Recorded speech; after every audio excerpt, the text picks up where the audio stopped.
Nice to meet you all. Have you ever heard love and hate relationship? My name is Baibua and I am an athlete. And today, I will share an insight into those love and hate relationship in sport through the eyes of tigers. Close your eyes for a moment. Picture this with me. You're on the basketball court, trying to catch your breath. The roar of the crowd had become mumbling that you could barely hear what you thought wanted to say. You glance up at the scoreboard and see that you're down by 3 points and there are 10 seconds left. Your heart begins to hammer against your ribs. Dub, dub. Suddenly, your coach calls a timeout.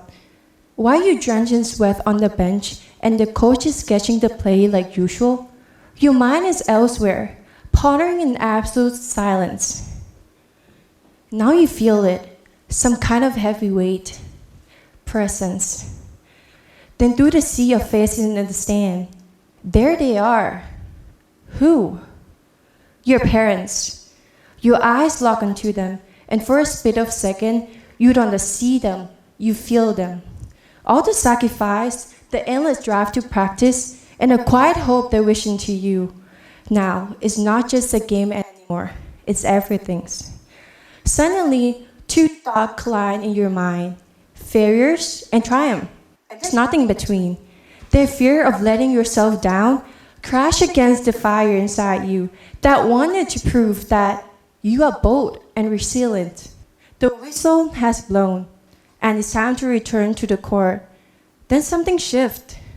You remember the grind, the exact moment you want to quit but didn't.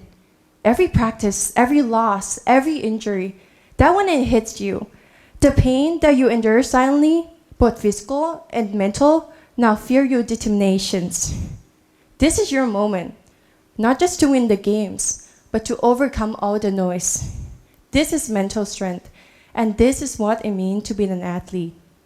So, who exactly are athletes? They're a group of people who are proficient in physical activity. Not just that, they're well-versed in mental toughness too, because every day, these people waking up, fighting against their own limitations, going beyond what a normal, typical human could. Like Tom Brady, who is a football and had 7 Super Bowl rings. He could literally open a jewelry store, right?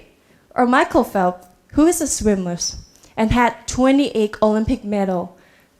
If he dropped one in his pool, he wouldn't even notice. Or Serena Williams, who is a tennis player and won the Australian Cup while being pregnant. That meant she literally playing for 2, but crushing these competitions.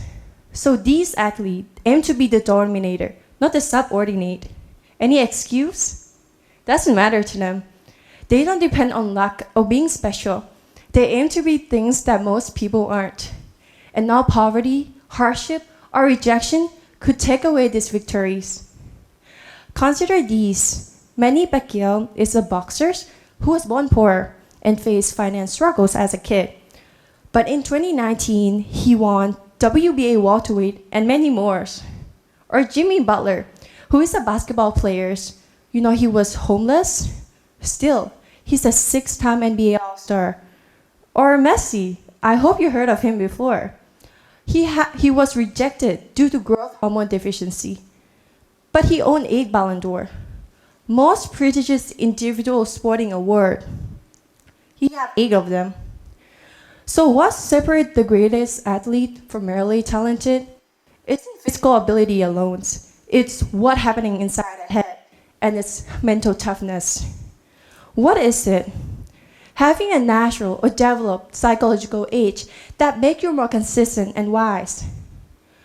But this perceived strength can also be double-sword edge, because behind every elite mental toughness lies a complex reality. Anxiety, pressures, failures. So consider the story of Kevin Love, a 5-time NBA All-Star who personified mental toughness on the court. His resilience and consistency never caused him any vulnerability until 2017, where he experienced panic attack during a game that made him confront a truth many athletes also deal with. mental health challenge. Love had revealed everyone is going through something. I never been comfortable sharing much about myself for 29 years. I always been protective about everything and everything in my inner life. This showcase and invulnerabilities of athletes that they often overlook and prevent them from seeking help. But love isn't alone in this story. NCAA highlight report level of anxiety among athletes that 31% of male and 46% of female athletes report overwhelming anxiety. These numbers are alarming, especially comparing to general populations, where 40% of male and 56% of female report similar feelings. So the pressures that couple with fear from public scrutinies and perfections emerge mental health challenge. These pressures that root from public scrutinies and expectations come along with being athletes. From a young age, athletes they are surrounded by culture of perfections, which can lead to anxiety. When they underperform, they would face criticism. That make it difficult for them to disclose and handle these struggles. These experiences are not distant tales to me, but mirror my reality. As an athlete, I also experience this kind of anxiety. Because ever since I was a kid, every minute, hour, day, is dedicated in practicing skill instead of hanging out with friends. So in the back of my mind, always lie my father's expectations. Every bounce of the ball, a constant pressure emerged. It feels like a film rolling a flashback that displays failures and mistake. His standard is not just a bar to reach, but also through the lens which I view myself. I felt overwhelmed by the need for perfections, the fear that I'll never be enough. Yet, basketball had been my salvation when it brought me memories and positive spirits from 5 bodies but 1 mind. When strangers approach me after games with emotions in their eyes, it breaks the storm clouds. These small kindnesses are oxygens when anxiety threatened to suffocate me. Still, in those moments, I hate it with the same intensity that I loved it. Yet, I returned day after day, drawn by something bigger than fear, commitment, that had become part of my identity. Then one day, I found myself on the floor, mind cycling through every triumph and failure that had led me to this moment. And in that liminal space, a single question emerged that completely calibrated my understanding. How did Kobe Bryant become legendary? The answer wasn't hidden in his highlight, maybe in the YouTube, but it is the Mamba mentality. Kobe had once explained in an interview, "My hands were big, but not massive. I was quick, but not insanely quick. I had to rely on skill more, on angle more, and study the game more. And what resonated most with me was his mental compartmentalizations, where he created that mental toughness when stepping on the court.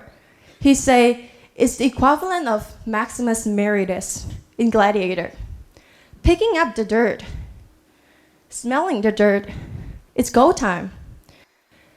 And in those words, I recognize I need a mental fortress when anxiety couldn't penetrate me too. These insights transform my understanding of mental toughness. It ain't about never fearing fear or doubt, but it creates space, a system that processes those emotions wisely. So in my journey, I began to apply those principles. My father's expectations still remain heavy, but I stopped viewing them as a judgment. I developed my own Kobe mental switch through a sequence of breathing. When I represent Thailand for the 3rd time, standing on international stage in 2023, I carry with me not just ambitions, but mental fortitude.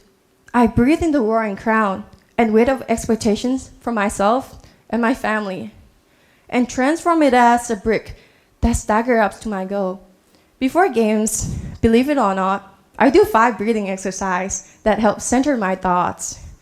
And this isn't to avoid pressures, but to create the system that processes those emotions effectively.